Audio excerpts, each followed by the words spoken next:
in the first week of being a pro then? Oh, man, it's been amazing. Just dreams of this since middle school, really.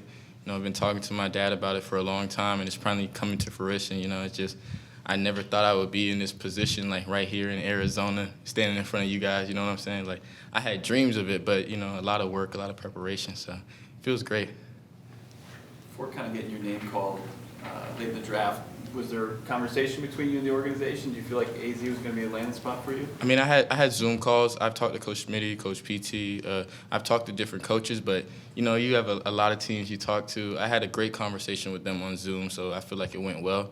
But it was just more of like, okay, at that point, I'd been sitting for, I think, 5 or 6 hours. I was just waiting to get my name called, and it was a blessing to be picked by somewhere like here. Could you talk a little bit about your necklace and what it means? Oh, so 444. I've worn 4 my whole life for my mom, my dad, and my 2 brothers.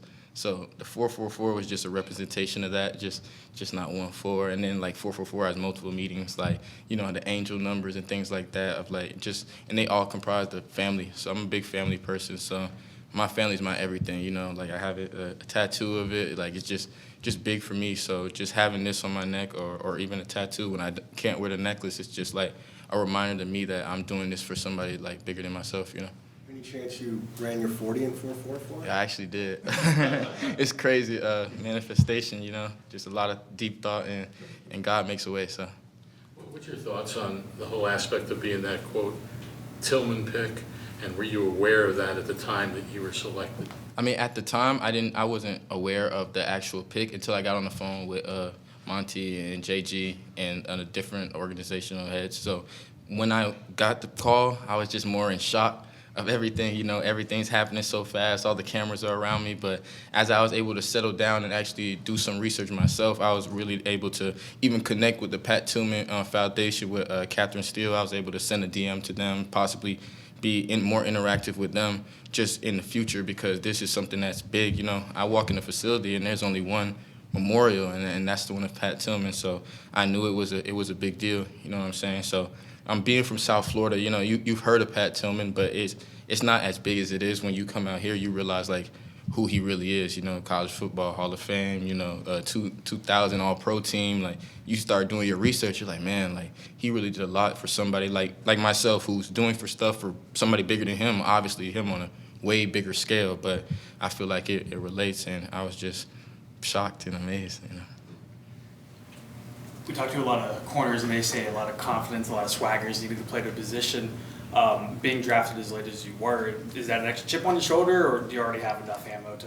I mean, it's always, being drafted is a blessing. It's always a blessing to be drafted at all. A lot of guys don't get drafted. My dad actually didn't get drafted, and it's a lot of people I know that didn't get drafted. So that was a big, just blessing for me. And then just the rounds, it doesn't matter to me where you get picked. You know what I'm saying? Once you get in the facility, like I've been in the rooms with the vets, like you can't tell which guys went 7th round versus 1st round. Like you can't tell right now because we're all like around each other. We're all positive and things like that. So obviously I'm a smaller guy, height-wise, and I feel like I've always played with a chip on my shoulder, and I've always played with that aggression and that want to.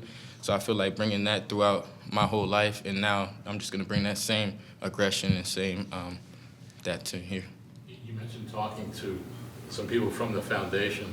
How quickly did they reach out to you after the draft? Oh, I actually reached out to them. The foundation actually, they have an Instagram page, so I reached out to the Instagram page, and I actually got a response, and they connected me with Catherine. I connected with her on LinkedIn, and I was able to have some conversations. So we're in the process right now of creating a Zoom call, so I get to know like the heads of the foundation, and I feel like this is a big opportunity for me, like myself, like not being from South Florida and then having the honor of being picked.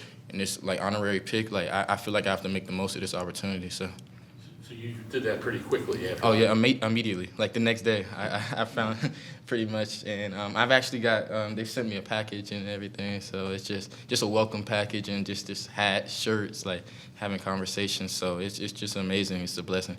These are early thoughts on the defensive scheme, and how do you see yourself fitting in?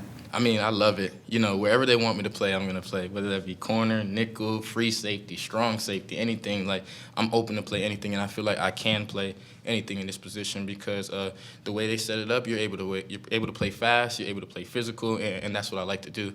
So I feel like this system is great for me. It fits me and my play style, so I'm just happy to be here.